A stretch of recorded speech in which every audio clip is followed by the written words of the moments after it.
हमारे साथ इस वक्त रिटायर्ड मेजर जनरल राजेश चावा जी जुड़ गए। बहुत स्वागत आपका राजेश चावा जी विस्तार न्यूज़ में। और हमारे साथ छतरी लगाकर इस वक्त दिल्ली से जानकारी देने के लिए अमृत तिवारी भी जुड़े हुए हैं। अमृत, मैं आऊँगा आपके पास, लेकिन पहला सवाल मैं राजेश जी से करना चाह रहा हूँ। राजेश जी, कल पीएम मोदी ने देश के नाम संबोधन दिया, आज आदमपुर पहुंचे और थोड़ी देर पहले विदेश मंत्रालय ने प्रेस कॉन्फ्रेंस करके पीओके और भारत पाकिस्तान के बीच कश्मीर के मामले को लेकर साफ कह दिया कि तीसरे की जरूरत नहीं है। पिछले 24 घंटे में आप एक क्या नया बदलाव महसूस कर रहे हैं? क्या संदेश मोदी सरकार ने दिया है जनता के बीच? जय हिंद और विस्तार न्यूज़ के सभी दर्शकों को मेरी जय हिंद। देखिए, मैंने प्राइम मिनिस्टर मोदी की बहुत सारी स्पीचेस सुनी हैं, परंतु कल वाली जो स्पीच थी उसमें भारत की आगे विदेश नीति और सैन्य नीति दोनों के बारे में बहुत बड़ी बातें कही। पहली बात जो उन्होंने वर्ड यूज़ किया था, न्यू नॉर्मल, न्यू डायमेंशन। इसका मतलब ये है कि जिस तरीके से हम पहले काम करते थे अब नहीं करेंगे। मैं इसको एक्चुअली न्यू नॉर्मल को आप ऐसे समझ सकते हैं, अगर क्रिकेट की भाषा में समझें तो वीरेंद्र सहवाग जब पहले आए थे तो उस समय जो ओपनर पार्टनरशिप थी वो अगर पहले 2 घंटे में लंच से पहले अगर 50 रन बन जाते तो काफ़ी अच्छा माना जाती थी। वीरेंद्र सहवाग का प्लान था कि वो लंच से पहले सेंचुरी मारे।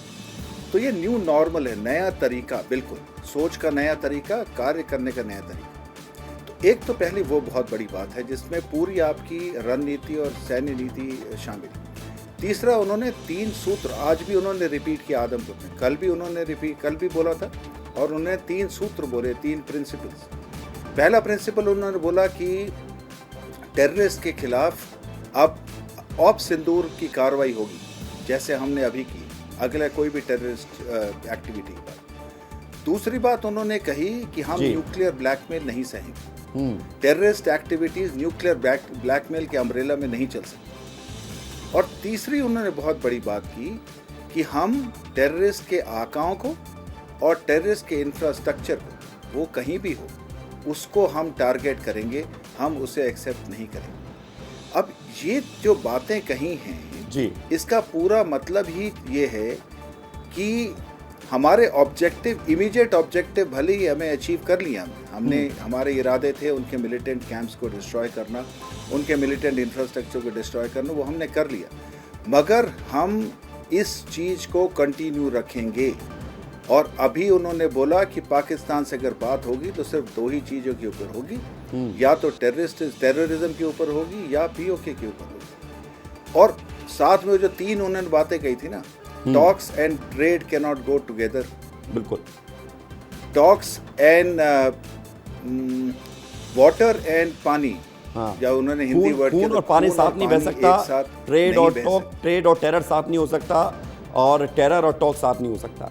जी बिल्कुल, ट्रेड एक साथ में जी। ये चीज़ जो है ना, ये एक्चुअली जो अमेरिका के जो प्रेसिडेंट जो बोला है, एक्चुअली उसकी तरफ भी इंडिकेट करती है, क्योंकि उन्होंने कहा terror and trade can not. मैं आ रहा हूँ सर अमेरिका पे, आपने जब मतलब बात आ गई है अमेरिका की, मैं चूंकि अमेरिका पे ही आना चाह रहा था और चूंकि आपने भी वही बात ला दी है, लेकिन अमेरिका पर आने से पहले मैं अमृत की तरफ जाना चाहेंगे, क्योंकि अमृत उस वक्त दिल्ली में मौजूद हैं। अमृत, दिल्ली में बारिश हो रही है, लेकिन इस बारिश का असर, मौसम तो सुहावना हो गया है, लेकिन अभी भी जोश ठंडा नहीं पड़ा है भारतीय सेना का। वो हमने देखा है आज आदमपुर में, जहाँ पर भारतीय सेना के जवान, जोश उनका हाई था, और पीएम मोदी जब पहुंच गए तो जोश और बढ़ गया। बिल्कुल विवेक, देखिए पूरे देश भर में जोश हाई है। यहाँ अभी दिल्ली में जहाँ पे मैं हूँ, यहाँ राजपथ पे अभी यहाँ पे एक माफ़ कीजिएगा, अभी एक कर्तव्य पथ इसका नाम हो गया है। कर्तव्य पथ पे तिरंगा यात्रा निकली, भारी संख्या में लोगों ने इसमें हिस्सा लिया, हर क्षेत्र के लोगों ने बढ़ चढ़ के हिस्सा लिया। और साथ ही साथ इस दौरान जो देखा गया कि लोगों के साथ मौसम ने भी जो हमारे जवानों के शौर्य का जो यहाँ पे जश्न है, हमारे नो डाउट जो हमारे सेना का जो पराक्रम रहा है उसका काफ़ी भीतर तक असर हुआ है। जब मैं यहाँ लोगों से बातचीत कर रहा था तो वो एक तरफ तो चाह रहे थे कि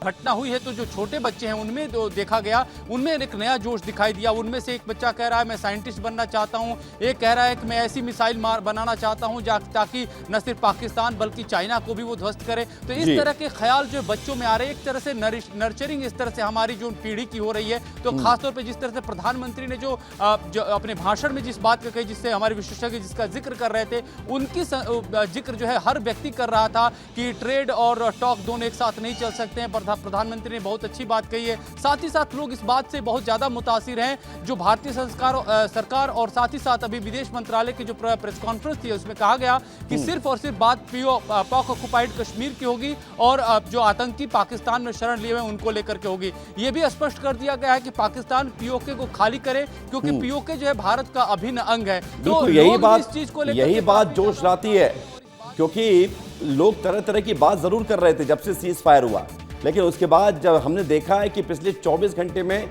जब सारी सच्चाई सामने आई, खुद प्रधानमंत्री सामने आए, तो फिर लोगों के सवाल कम हुए और लोगों ने ये वाकई में जाना है कि हमने बहुत बड़ा नुकसान पाकिस्तान को पहुंचाया ही है। साथ ही जो हमने कदम उठाया है ये कदम दूरगामी सोच है।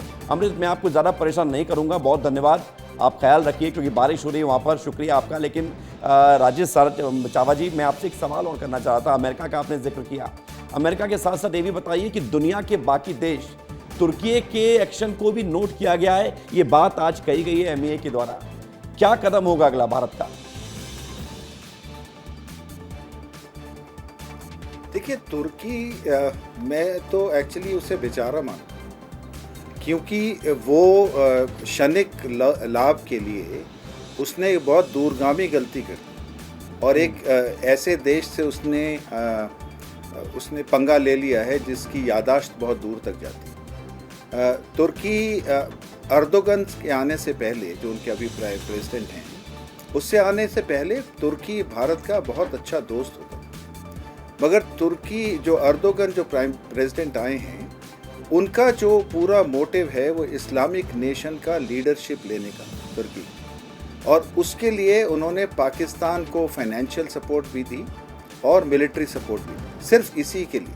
परंतु ये नहीं समझा उन्होंने कि वो तुर्की पाकिस्तान का दोस्त तो बन गया, मगर उसके कारण सऊदी अरेबिया और ईरान से पाकिस्तान के संबंध खराब। अब सऊदी अरेबिया और ईरान हमेशा से ही पाकिस्तान के बहुत अच्छे समर्थक रहे हैं, बहुत वित्तीय सहायता दी है। सऊदी अरेबिया में जो पैसा है वो तुर्की के पास उनका आधा भी नहीं। तो तुर्की जो है, उन्होंने भारत से ओपनली पाकिस्तान को, सिर्फ दो ही तो नेशन ने ओपनली सपोर्ट किया था जब ये ऑपरेशन शुरू हुआ, एक अजरबैजान और एक तुर्की। बाकी इवन चाइना ने भी ओपन सपोर्ट नहीं किया। चाइना ने भी जिस दिन सीज फायर हुआ था उस दिन उन्होंने एक ही स्टेटमेंट दी थी कि हम इंटीग्रिटी ऑफ पाकिस्तान को मेंटेन करना चाहते हैं। तो अब तुर्की की हालत ये है कि पाकिस्तान तो वैसे ही वित्तीय संकट में है, ना वो व्यापार करने की स्थिति में है। तो तुर्की उनके साथ जो व्यापार करेगा उससे मेरे ख्याल से 10 गुना जो है वो भारत के साथ लूज करेगा। उनका 10 बिलियन का व्यापार है भारत के साथ। हाँ, लोग कह भी रहे हैं राजेश जी कि सेब जो तुर्की के आते थे उनका बहिष्कार करो, सोशल मीडिया पर इसका जिक्र भी चल रहा है। मैं विदेश नीति पर एक सवाल और पूछूंगा आपसे। आपने कहा कि भी जैसे कि चाइना ने भी सपोर्ट नहीं किया पाकिस्तान का, एक बार बस कहा है। भारत के डिप्लोमेटिक जो रिलेशंस हैं, और पिछले 10 सालों में अगर हम महसूस करें तो हमने हर प्लेटफॉर्म पर देखा है कि भारत को इज्जत भी मिली है, प्लेटफॉर्म भी मिला है, जगह भी मिली है, और सभी देशों ने जो हम मानते थे कि वो भारत को एक अलग नज़र से देखते हैं, उन्होंने भी समकक्ष व्यवहार किया भारत के साथ और एक अच्छा स्थान दिया है। यानी कि भारत की ताकत सामरिक दृष्टिकोण से बढ़ी है। क्या एक और नए डिप्लोमेटिक रिलेशन को लेकर हमें बात करनी चाहिए, वर्ल्ड ऑर्डर को लेकर बात करनी चाहिए? देखिए, किसी भी नेशनल पावर के 4 एलिमेंट होते हैं, डिप्लोमेटिक, इंफॉर्मेशनल, मिलिट्री और इकोनॉमिक, टाइम जिसको कहा जाता है।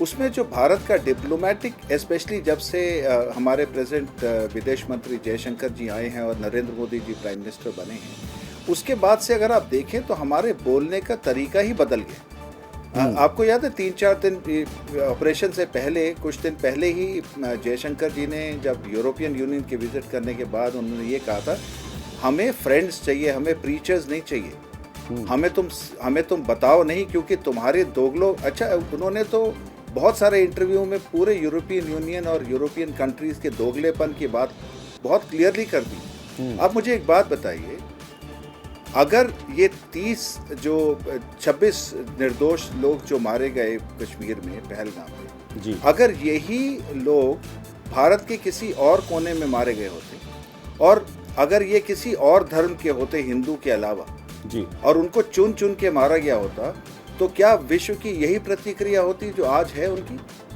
किसी ने पहलगाम के बारे में कोई करुणा दिखाई है या उनको पिटी दिखाई? नहीं दिखाई, क्योंकि ये डबल स्पीक वाले हैं। ये सारे अपने इंटरेस्ट देखते हैं, ट्रेड देखते हैं और भाषण देना बहुत अच्छे तरीके से जानते हैं। तो भारत का ये जो पक्ष रहा है डिप्लोमेटी का, और अब भारत खेलता है फ्रंट फुट के ऊपर, क्योंकि भारत जानता है कि उसकी इकोनॉमिक सिचुएशन, आफ्टर ऑल हम 5वें हैं और हो सकता है इस साल हम 4थे लेवल पे आ जाएं। हमारा ट्रेड बहुत अच्छा है, हमारे एक्सपोर्ट पोटेंशियल बहुत है, हमारे इंपोर्ट पोटेंशियल बहुत ज़्यादा है। हम दुनिया के हम एक बहुत इंपॉर्टेंट केंद्र हैं। बिल्कुल राजेश तो जी, और आप हमें बिल्कुल सही डर कह रहे के हैं। खेलने की क्या जरूरत है? बिल्कुल आपने भाई सही बात कही है सर, लेकिन एक सवाल ये भी है कि पाकिस्तान तो अपनी हार का भी जश्न मना रहा है और हमारे देश में बैठे हुए लोग सवाल पर सवाल दाग रहे हैं, सवाल पर सवाल दाग रहे हैं, इजराइल का उदाहरण दे रहे हैं और यूक्रेन का उदाहरण दे रहे हैं। क्या भारत इजराइल जैसा बन सकता है क्या उन लोगों के साथ जो लोग तुरंत इधर के उधर पहले कहते हैं कि बदला क्यों नहीं ले रहे हैं, जब बदला लेने लगते हैं तो फिर कहते हैं कि अरे नहीं युद्ध नहीं होना चाहिए, युद्ध क्यों कर रहे हैं, जब सीज फायर कर दिया तो अरे सीज फायर क्यों कर दिया, मोदी डर गया। इस तरह की मानसिकता वाले लोग फिर जिस देश में हों, तो हमें तो लगता है कि हमें अपने उन लोगों से ज़्यादा खतरा है जो कि हमारे अंदर हैं, हमारे अपने हैं, बजाय बस विचारधारा के हमसे ही सवाल पूछते हैं। देखिए, जो ये सवाल पूछते हैं कि इजराइल जैसा क्यों नहीं किया, इजराइल जैसे ही तो किया है। और क्या किया है हमने आप ये ध्यान रखिए, हमने जो 9 बेसेस अटैक किए हैं, जो टेररिस्ट कैंप, हमने 9 बेस जो अटैक किए थे उसमें 4 पाकिस्तान के अंदर थे और 5 पाकिस्तान ऑक्युपाइड जम्मू एंड कश्मीर में थे। दैट मीन्स हम, और जो भावलपुर वाला और मुरीदके वाला जो अटैक था टेररिस्ट मिलिटेंट कैंप्स के ऊपर, वो 100 किलोमीटर अंदर था। आपने इससे ये बता दिया कि पाकिस्तान का कोई भी जगह हमारे अटैक से महफूज नहीं है, और अगर आप कुछ करेंगे तो हमारे पास काबिलियत है और हमारे पास इच्छा शक्ति है। काबिलियत तो हमेशा ही होती, बट इच्छा शक्ति है। हमारे पास पॉलिटिकल लीडरशिप है, मिलिट्री लीडरशिप है जो ये रिस्क लेने के लिए तैयार है। तो इससे ज़्यादा आप अपने क्लियर इंटेंशंस क्या बता सकते हैं? आप देखिए, आप कहते हैं इजराइल जैसे बनो। अभी अगर हमने जैसे उन्होंने गाज़ा के ऊपर अटैक किया और जहाँ पे उनको कुछ बातें कहती हैं कि 30,000 सिविलियन मारे गए उसमें, आप 100 सिविलियन मारिए लाहौर में और आपके खुद की इंटेलिजेंसिया और खुद के आदमी बोलेंगे कि आप निहत्ते सिविलियनों को क्यों मार रहे हो। बिल्कुल, कौन कोलैटरल डैमेज एक्सेप्ट करता है भारत में? जी हाँ, देखिए, आप टेररिज्म, एक भारतीय सेना ही ऐसी सेना है जो अपना एक हाथ पीछे बांध के टेररिज्म के साथ मुकाबला करती है। पाकिस्तान की सेना खैबर पख्तूनख्वा और बलूचिस्तान में एयर का इस्तेमाल करती है, आर्टिलरी का इस्तेमाल करती है। जी, हम 30 साल से कश्मीर में लड़ रहे हैं, हमने एक भी बार आर्टिलरी का इस्तेमाल किया या एयर का अटैक इस्तेमाल किया? हम अपने जवान शहीद हो जाते हैं, हम टेररिस्ट को बचाते हैं। और राजेश जी, आज आप जो बात कह रहे हैं, ये बात आपके सुन के लोगों के दिमाग के जाले भी दूर हो जाएंगे। हमारे साथ इस वक्त राजेश जी दिनेश मिश्रा भी जुड़ गए हैं। आप भी डिफेंस एक्सपर्ट हैं। दिनेश मिश्रा जी, आपका भी स्वागत है विस्तार न्यूज़ में। हम सवाल कर रहे थे कि लगातार पिछले 22-24 घंटे से जो देश में एक माहौल बना है कि भारत देश ने कितना नुकसान पाकिस्तान को दिया है। भारत देश की रणनीति पाकिस्तान के लिए वही है जो इससे पहले थी कि कश्मीर में कोई तीसरा देश नहीं आएगा और आतंक के साथ पाकिस्तान से बात नहीं होगी, और बात होगी भी तो पीओके पर होगी। ये सब कुछ पूरा देश सुन रहा है, फिर भी देश के लोगों की एक्सपेक्टेशन कम नहीं हो रही है। लोग अभी भी सवाल कर रहे हैं। लोग कह रहे हैं पाकिस्तान जो हार गया, जिसको मुंह की खानी पड़ी, वहां जश्न मन रहा है और हमारे देश के लोग मुंह फुलाए बैठे हुए हैं। उन्हें लग रहा है कि युद्ध चलते रहना चाहिए था। दिनेश जी, देखिए, बात यह है कि पाकिस्तान में जश्न नहीं है, वो मातम का जश्न है। भले ही वो जश्न मना रहे हैं, अपनी हार को छुपा नहीं पा रहे वो किसी भी कारण से। और देखिए, हमारी सेना हिंद की सेना है, हमें गर्व है हमारे प्रधानमंत्री जी के ऊपर, हमारी सेना के ऊपर कि जिन्होंने ये ठोस कदम उठाया। और देखिए, पहले भी हमारा मकसद केवल आतंकवाद को ख़त्म करने का था, किसी देश को उजाड़ने का ये नहीं था कि किसी देश पर हम डायरेक्ट अटैक करें। और भारत भले ही आतंकवादियों की मार इतने सालों से झेल रहा है, और हम लोगों को पता है कि हम लोग बॉर्डरों पे या और जगहों पर रह करके कैसे इन आतंकवादियों से लोहा लिए हुए हैं जी। तो ये हमारे लिए गर्व की बात है कि हम उनके घर में घुस करके, ये पहली बार हुआ है कि हम उनके घर में घुस करके मारे हैं। हमने 9 आतंकी ठिकानों को ध्वस्त कर दिया पूरी तरह से, सबसे बड़ी बात। उसके बाद 13 एयरफील्ड को नष्ट किया गया।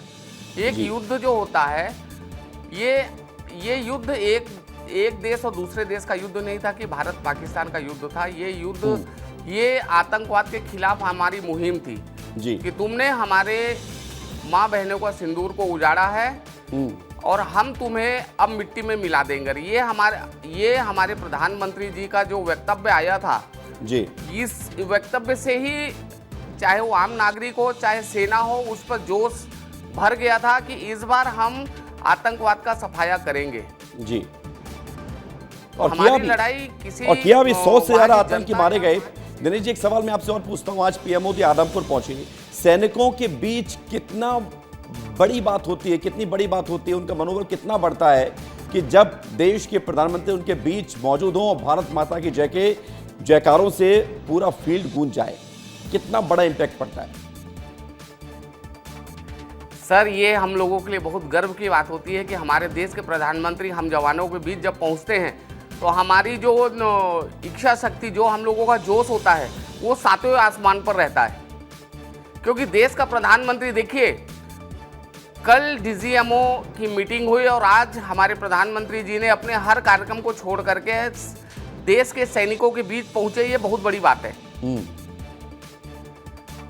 और बड़ी बात है। वो वहां पर पहुंच के बहुत बड़ी बात है सर, ये छोटी मोटी बात नहीं है